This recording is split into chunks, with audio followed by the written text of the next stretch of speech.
हर हर महादेव अंदर की नमस्ते welcome to our channel Uttar Pradesh Mahakumbh Mela జరిగే ప్రాంతం నుండి మనం త్రివేణి సంఘానికి ఎలా వెళ్ళాలి బోట్లో అనేది కంప్లీట్గా నేను ఈ వీడియోలో అయితే చెప్తాను. నేను ఏ బోట్ పాయింట్ నుండి వెళ్ళినాను, నేను ఎంత ఛార్జ్ ఇచ్చి వెళ్ళినాను అనేది కంప్లీట్ డీటెయిల్స్ అయితే ఈ వీడియోలో అయితే చెప్తాను. మీరు స్కిప్ చేయకుండా వీడియో ఎండింగ్ వరకు చూడండి, చాలా క్లియర్గా మీకైతే అర్థమవుతుంది. కొత్త వాళ్ళకైతే చాలా యూజ్ అవుతుంది. ఎందుకంటే మహాకుంభమేళకి వెళ్ళినాక బోట్లో ఎట్లా వెళ్ళాలి ఏందనేది కన్ఫ్యూజ్ అయితే ఉంటుంది కదా, ఆ కన్ఫ్యూజ్ అనేది ఉండదు. నేను చెప్పే బోట్ పాయింట్స్ నుండి అయితే మీరు వెళ్ళినట్లయితే ఈజీగా త్రివేణి సంఘానికి అయితే వెళ్ళచ్చు. ఒక్కొక్కరికి 200 నుంచి 2000 రూపాయలు ఛార్జెస్ అయితే ఉంటాయి. సో తక్కువ బడ్జెట్లో మీరు ఎట్లా వెళ్ళాలి, ఏ బోట్ పాయింట్ నుండి వెళ్ళాలనేది నేనైతే చెప్తాను. ఫస్ట్ నైని బ్రిడ్జ్ దగ్గర బోట్ క్లబ్ ఉంటుంది, అలాగే బడే హనుమాన్ దగ్గర సంగం బోట్ పాయింట్ ఉంటుంది, అలాగే అరైల్ ఘాట్ ఉంటుంది, తర్వాత విఐపి ఘాట్ ఉంటుంది. నేనైతే అరైల్ ఘాట్ నుండి అయితే వెళ్ళినాను. అరైల్ ఘాట్ నుండి నేను 200 రూపీస్ ఇచ్చి మరి పోయి రావడానికి 200 రూపీస్ అయితే ఇచ్చినాను. ఒక 2 అవర్స్ అయితే టైం పట్టింది. అక్కడికి వెళ్ళి స్నానం చేసి మళ్ళీ తిరిగి అదే బోట్లో అయితే వచ్చేసాను. మరి అలాగే మిగిలిన బోట్ పాయింట్లలో అంటే విఐపి బోట్ పాయింట్లో కూడా సేమ్ అయితే ఛార్జెస్ అయితే ఉన్నాయి. అలాగే నైన్ బ్రిడ్జ్ దగ్గర ఉన్న బోట్ క్లబ్ కావచ్చు, సంగం బోట్ పాయింట్ కావచ్చు, ఇక్కడైతే ఛార్జెస్ అయితే విపరీతంగా ఉన్నాయి. 200 రూపాయల నుండి 2000 రూపాయల వరకు అయితే ఛార్జ్ చేస్తున్నారు. ఎందుకంటే ఈ బోట్ పాయింట్లలో నైన్ బ్రిడ్జ్ దగ్గర ఉన్న బోట్ క్లబ్ కావచ్చు, అలాగే సంగం బోట్ పాయింట్లలో ఎక్కువ ఛార్జెస్ అయితే ఉన్నాయి. ఎందుకంటే ఎక్కువ పబ్లిక్ ఇటు సైడే వస్తున్నారు కాబట్టి అందుకే ఇక్కడ ఎక్కువ డిమాండ్ అయితే ఉన్నది. మీరు తక్కువ బడ్జెట్లో వెళ్ళాలనుకుంటే అరైల్ ఘాట్ కావచ్చు, విఐపి ఘాట్ కావచ్చు, ఆ ఘాట్లలోకి వెళ్ళినట్లయితే చాలా తక్కువ బడ్జెట్లో మీరు త్రివేణి సంఘానికి బోట్లో వెళ్ళొచ్చు. ఇదైతే గమనించండి. నేనైతే చాలా తక్కువ బడ్జెట్లో అయితే వెళ్ళినాను, ఎలాంటి ఇబ్బంది అయితే లేదు. నెంబర్ ఆఫ్ బోట్ సర్వీస్ అయితే ఉంటాయి. అలాగే ఈ కుంభమేళతో సంబంధం లేకుండా మిగిలిన సమయాలలో కూడా ఈ సంగం బోట్ పాయింట్ దగ్గర నుంచి అయితే ఎక్కువ భక్తులు త్రివేణి సంఘానికి వెళ్తారు కాబట్టి అదే దృష్టిలో పెట్టుకొని చాలామంది కూడా ఈ బోట్ పాయింట్కి వస్తారు కాబట్టి ఇక్కడ డిమాండ్ ఎక్కువగా ఉన్నది. ఇదైతే గమనించండి. మిగిలిన బోట్ పాయింట్లలో చాలా తక్కువగా ఉన్నాయి, ఛార్జెస్ అయితే తక్కువగా ఉన్నాయి. మీరు నేను చెప్పిన బోట్ పాయింట్లోకి వెళ్ళి ఈజీగా హాయిగా మీరు త్రివేణి సంఘానికి వెళ్ళి స్నానం అయితే చేయండి, చాలా బాగుంటుంది. ఇది ఇక మనం లేట్ చేయకుండా మేము ఎట్లా వెళ్ళినాం ఏందనేది మా బోట్ జర్నీ కూడా మీరు చూడండి.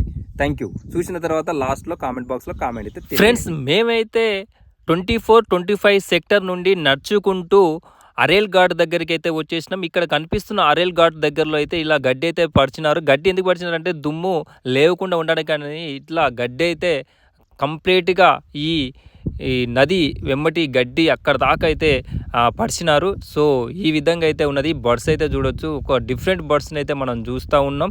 బోట్లో వెళ్ళేటప్పుడు కూడా ఇలాంటి బర్డ్స్ అయితే చాలా ఉంటాయి. చాలామంది కూడా ఈ బర్డ్స్కు ఒక దాన అయితే వేస్తారు. ఆ దాన తినడానికి అని చెప్పేసి బోట్లో వెళ్తుంటే మన వెంబడైతే ఈ పక్షులు అయితే వస్తాయి. మీరు కూడా చూడొచ్చు, బోట్లో కూడా ఇలాంటి పక్షులు మనం వెళ్ళేటప్పుడు అయితే చూద్దాం. ఇక ఈ అరైల్ ఘాట్ నుండి మేమైతే బోట్లో వెళ్ళడానికైతే వెళ్తూ ఉన్నాం. కొంచెం ముందుకు వెళ్ళినట్లయితే మాకు అక్కడ అరైల్ ఘాట్లో అన్ని బోట్ పాయింట్స్ అయితే ఉంటుంది. అక్కడ నుండి వాళ్ళని మేము బార్గింగ్ చేసుకొని ఎంతకు వెళ్తాం అనేది మీరు కూడా చూడండి. నేనైతే స్టార్టింగ్లో చెప్పాను 200 అని చెప్పేసి. ఖచ్చితంగా మనం 200 రూపీస్కి అయితే ఈ బోట్ పాయింట్ నుండి అయితే వెళ్ళబోతున్నాం.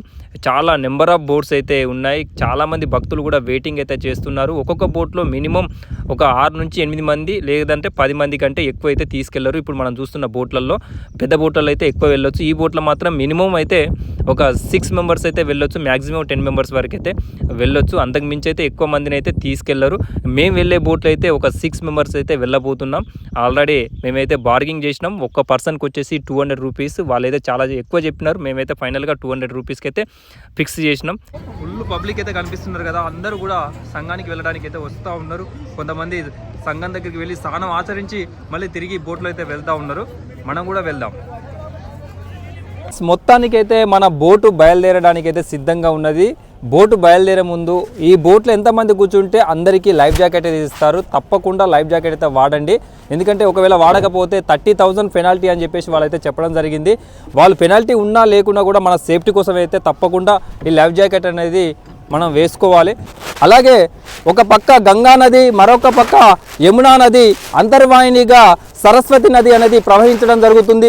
మరి ఈ గంగా నది ఏ విధంగా ఉంటుందంటే ఫ్లోటింగ్ చాలా స్పీడ్గా ఉంటుంది కాబట్టి మనం ఈజీగా ఫైండ్ అవుట్ చేయొచ్చు.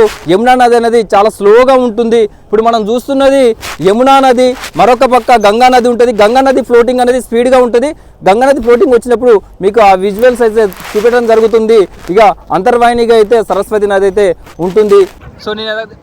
సో నేనైతే అక్కడ చెప్పినా కదా, పక్షులు మధ్యలో బోట్లో వెళ్తూ ఉంటే ఎవరైతే భక్తులు ఉంటారో వాళ్ళు ఒక దాన తీసుకుంటారో ఆ దానా తీసుకొని వాటికి వేసినట్లయితే అవి తినడానికైతే వస్తూ ఉంటాయి. సో వీళ్ళైతే ఒక దానా తీసుకున్నారు, ఆ దానాన్ని వాటికి వేసినట్లయితే అవి తినడానికైతే వస్తుంటాయి పక్షులు. సో ఫ్రెండ్స్ చూస్తున్నాం కదా, అక్కడ నుండి అయితే గంగా నది అయితే ప్రవహించడం జరుగుతూ ఉంది. గంగా నది అనేది ఫ్లోటింగ్ స్పీడ్గా ఉంటుంది, మనం స్పష్టంగా అయితే చూడొచ్చు. ఇప్పుడు యమునా నది నుంచి మన గంగా నదిలోకి అయితే ఎంటర్ అయినాం. ఇక్కడ నుంచి కొంచెం ముందుకెళ్ళినట్లయితే అక్కడ బోట్ పాయింట్ కనబడుతుంది కదా, ఆ బోట్ పాయింటే త్రివేణి సంగం. మనం అక్కడికైతే చేరుకొని త్రివేణి సంగంలో స్నానం చేసిన తర్వాత మళ్ళీ రిటర్న్ అయితే అవుతాం.